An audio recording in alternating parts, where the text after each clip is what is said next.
Hi everyone. अब मैं ये कह सकता हूँ कि स्वागत है आप सबका मेरी एक और वीडियो में। तो आज हम बात करेंगे, मैंने आपको कहा था कि हम बहुत ही बेस्ट प्रोडक्टिव बुक्स के बारे में बात करेंगे। तो मेरे हिसाब से एक बुक मैंने चूज़ करी है जो मेरे ख्याल से बहुत प्रोडक्टिव है आपको रिच बनाने के लिए, रिच अमीर बनाने के लिए। तो आज मैं आपसे वही बुक के बारे में डिस्कस करना चाहता हूँ। ये बुक है, इस बुक का नाम है रिच डैड पुअर डैड। आपने काफ़ी सबने इस बुक के बारे में सुना भी होगा और काफ़ी लोगों ने पढ़ी भी होगी। पर मेन बात क्या आती है कि मेन बात आती है इन टिप्स को इम्प्लीमेंट करना। तो मैं आपको बताऊंगा कि कैसे कोई स्टूडेंट इसको इम्प्लीमेंट कर रहा है, कोई बिजनेस कर रहा है तो वो कैसे इसको इम्प्लीमेंट कर सकता है। आज मैं आपको यही बताऊंगा। तो इस इस बुक का ऊपर मैंने एक टाइटल रखा है इस पूरी समरीज का, जिसमें हम बुक्स के बारे में बात करेंगे। तो इसका नाम रखा है मैंने time to know about everything. Comment करके बताइए ये नाम आपको कैसा लगा। और ये बुक लिखी है रॉबर्ट टी कियोसाकी ने, जो एक बिलियनर हैं। और उन्होंने ये बुक लिखी है हम सबकी मदद करने के लिए, ताकि हम भी अपनी मेंटालिटी को चेंज करें। इस बुक का मैं पहले आपको कॉन्सेप्ट बता देता हूँ। ये बुक कोई भी ये नहीं है कि इस बुक का जैसे नाम है कि रिच डैड पुअर डैड, तो इसका मतलब ये नहीं है कि ये सिर्फ रिच लोग के अप्लाई होती है। इसमें पैसों का कोई मतलब नहीं है। ये सिर्फ आपकी मेंटालिटी के लिए है कि किसकी रिच मेंटालिटी है और किसकी पुअर मेंटालिटी है। तो आज हम इसके कुछ पॉइंट्स के बारे में डिस्कस करेंगे। तो मैं जो भी कोई बुक पढ़ता तो मैं उसके पॉइंट्स नोट कर लेता हूँ। इस बुक के कम से कम मैंने 50 पॉइंट्स लिख रखे हैं और हम आगे आगे वीडियो में इसको डिस्कस करेंगे। आज मैं आपसे सिर्फ 10 पॉइंट्स के बारे में डिस्कस करूँगा।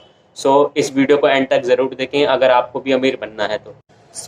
बेसिकली मैं आपको ये समझा देता हूँ कि ये बुक वैसे इसकी स्टार्टिंग कहाँ से होती है, क्योंकि हर जो बुक हम पढ़ते हैं उसकी स्टार्टिंग किसी ना किसी एक स्टोरी से होती है।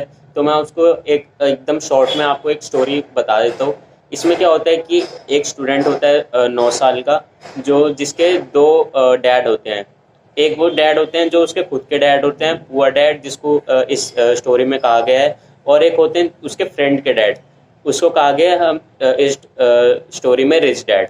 तो वो अपने रिच डैड की बात मानता है और आज ये वो बिलियनर है। ये इस सच्ची कहानी है इस ऑथर की।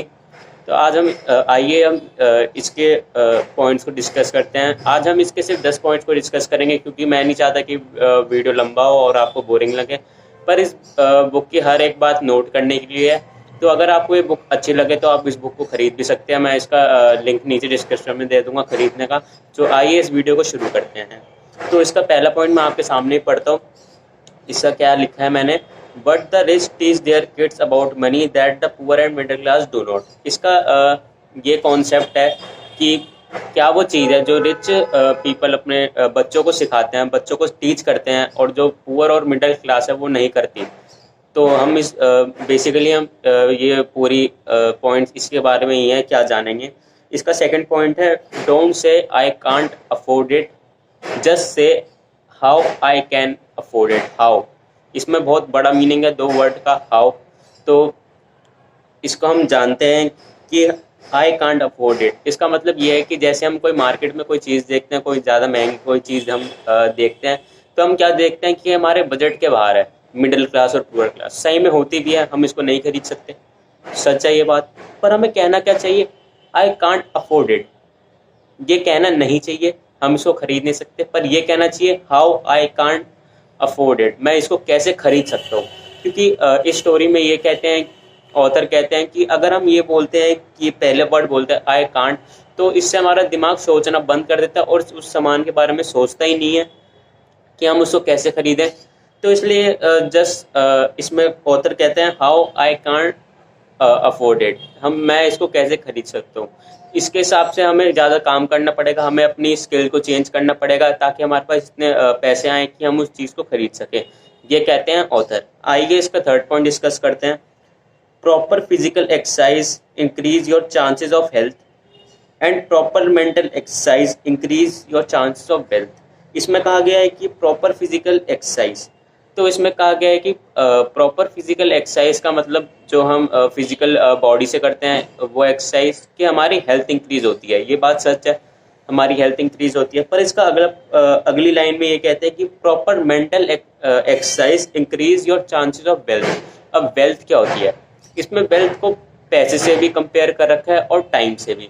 मतलब अगर हमारी सही मेंटल की एक्सरसाइज हो, क्विजेज हो, ब्रेन एक्सरसाइजेज हो, हम ये कहना छोड़ दें कि आई कांट अफोर्ड इट, तो इससे क्या होता है, हमारी ब्रेन की एक्सरसाइज होती है, हमारा ब्रेन काम करता है और हमारा ब्रेन और ज़्यादा इफेक्टिवली सोचता है। तो इसमें ऑथर यही कह रहे हैं कि proper mental exercise increase your chances of wealth. Wealth का इसमें मैंने आपको बताई है कि दोनों से मतलब है। तो हमारी मेंटल एक्सरसाइज से दोनों स्किल इंक्रीज होगी, एक तो टाइम भी होगा हमारे पास और हम कैसे पैसा बना सकते हैं हमें ये भी पता चलेगा। तो इसका फोर्थ पॉइंट है, my house is a big liability and if your house is your largest investment you are in trouble. इसमें ऑथर कहते हैं कि मैं आपको ये पॉइंट बड़ा अच्छा है कि पुअर और मिडिल क्लास क्या समझती है कि उसके जो घर है वो उसका सबसे बड़ा इन्वेस्टमेंट है। इन्वेस्टमेंट का इसमें क्या कहने का मतलब है कि इसमें सबसे ज़्यादा पैसा लगा है, जो एक बात सच भी है। पर इसमें कहते हैं कि लायबिलिटी का मतलब होता है कि आपको बता रहा था माई हाउस इज अ लायबिलिटी, इसका मतलब ये होता है कि मेरी हाउस मेरी ज़रूरत है। और इसमें एक और चीज़ बताइए, if your house is your largest investment, मतलब ये तो बात सच है कि हमारे हाउस हमारी सबसे लार्जेस्ट इन्वेस्टमेंट होती है, सबसे हम ज़्यादा पैसा इसमें लगाते हैं हाउस में अपने, तो यू आर इन ट्रबल, आप मुसीबत में हो। इसका ये कहना चाहते हैं कि ऑथर की हाउस हमारी एक लायबिलिटी है, हम इसको एसेट ना समझे। लायबिलिटी का मतलब होता है ज़रूरत और एसेट का मतलब है ज़रूरत के बाहर चीज़ जो हमें पैसा दे, जिससे हम पैसा कमा सकें। लायबिलिटी से हम पैसा नहीं कमा सकते। अगर आपके पास एक घर है जिसमें आप रहते हैं तो आप उससे पैसा नहीं कमा रहे। अगर पर आपने कोई दूसरा घर खरीद लिया या दूसरे घर में इन्वेस्ट करा पर आप उसमें रह नहीं रहे, उसको किराए पर चढ़ा दें, तो उससे क्या होगा, आपको पैसा आएगा उस घर का। आप मेरी बात समझ सकते हैं, आप इतने समझदार तो हैं ही। तो अगला पॉइंट पढ़ते हैं, there is a different between being poor and being broke. Broke is temporary and poor is eternal. इसका मतलब है कि there is a difference between poor and broke. अब पुअर क्या होता है, गरीब, और ब्रोक क्या होता है, टूटा हुआ। जो टूटे हुए हैं वो टेम्परेरी हैं। इसका मतलब ये है जो टूटे हुए लोग हैं वो टेम्परेरी हैं, वो कभी भी जुड़ सकते हैं और बड़ा बन सकते हैं। पर अगर हमने अपनी मेंटालिटी पे ये पुअर का शब्द लगा दिया तो इसका मतलब है पुअर इज इटर्नल। मतलब हमारे जब भी हम बड़े हो गए हमारे साथ ये टर्म बड़ी होती जाएगी और बड़ी होती जाएगी, पुअर के शब्द बड़ा होता जाएगा और इससे हम यही कहलाने लगेंगे पुअर। ब्रोकर इसमें ये दिखाया कि क्या डिफरेंस है दोनों के बीच। तो एक टाइम को ये होता है कि हम अपने आप को ब्रोक समझ लें, पर हमें अपने आप को पुअर नहीं समझना चाहिए। और मैं आपको दोबारा बता देता हूँ, इसमें कोई रिच या पुअर पैसों से नहीं तोला जा रहा, इसमें सिर्फ मेंटालिटी के थ्रू तोला जा रहा है। हम इसका एक सिक्स्थ पॉइंट पढ़ते हैं। 10 पॉइंट का हमारा टारगेट है आज। तो the rich don't work for money and the poor and the middle class work for money. The rich have money work from them. तो इसका ये मतलब है अमीर लोग पैसे के लिए काम नहीं करते। क्या आपने सही सुना, अमीर लोग पैसे के लिए काम नहीं करते। एंड इसमें एक और बात कही होगी आगे, the poor and the middle class work from money, work for money, हम पैसे के लिए काम करते हैं, poor and middle class. The rich have money work from them. जैसे मैंने आपको बताया कि क्या करेगा, एक गरीब और मिडिल क्लास आदमी लायबिलिटी खरीद लेगा क्योंकि वो उसकी ज़रूरत है। पर कभी कभार, काफ़ी बार ऐसा होता है, कभी कभार नहीं काफ़ी बार ऐसा होता है कि जो चीज़ हमने खरीदी वो एक टाइम काम आती है और पूरे साल भर साल पड़ी रहती है हमारे यहाँ। तो वो क्या है, एक लायबिलिटी है, इसकी हमें ज़रूरत नहीं है। पर एक एसेट होता है जो दिन भर दिन साल भर साल ग्रो होता रहता है और हमें उससे पैसे जनरेट होते रहते हैं। तो इसका क्या है, हम पैसों के लिए काम कर रहे हैं और क्या खरीद रहे हैं, लायबिलिटी जो हमारी किसी काम की नहीं है। हम और पैसों से हम एसेट नहीं खरीद रहे जो हमें खुद पैसा दें।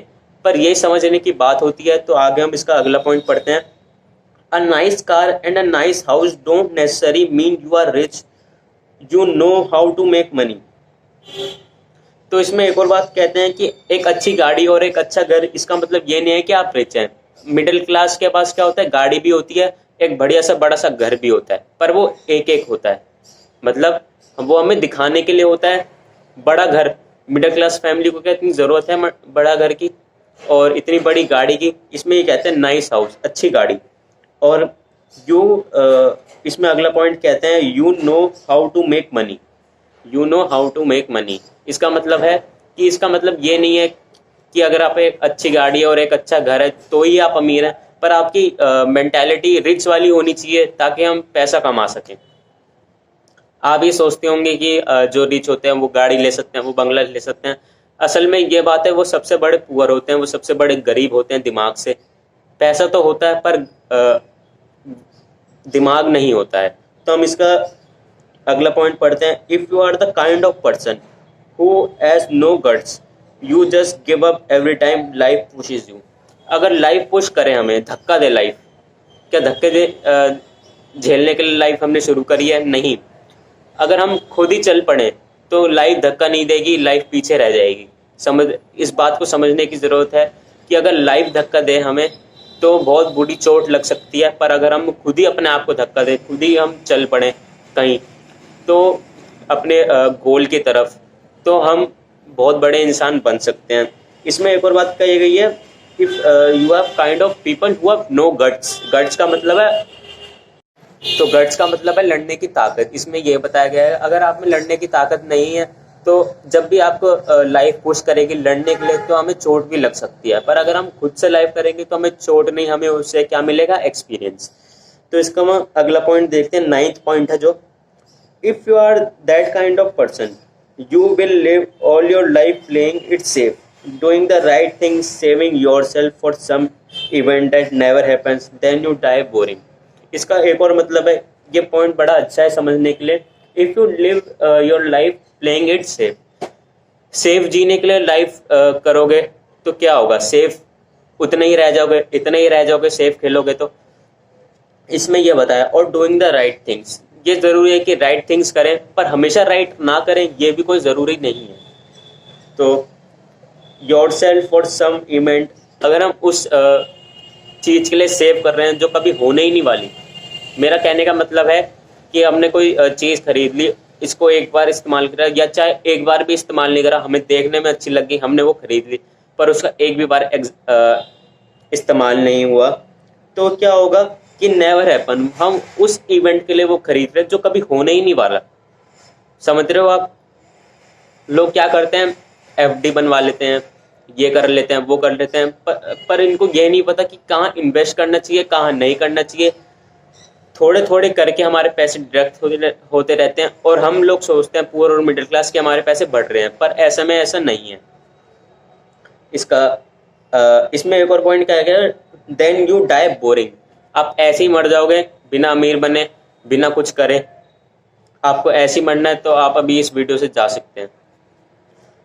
It is easier to change yourself, इसका आखिरी पॉइंट हम पढ़ रहे हैं, 10वां पॉइंट, फिर हम इस वीडियो को ख़त्म करेंगे। It is easier to change yourself that everyone else. ये बहुत ही इंपॉर्टेंट लाइन है और मेरे ख्याल से सबसे इंपॉर्टेंट लाइन है अब तक जो हमने 10 पॉइंट डिस्कस करे। It is easier to change yourself than anyone else.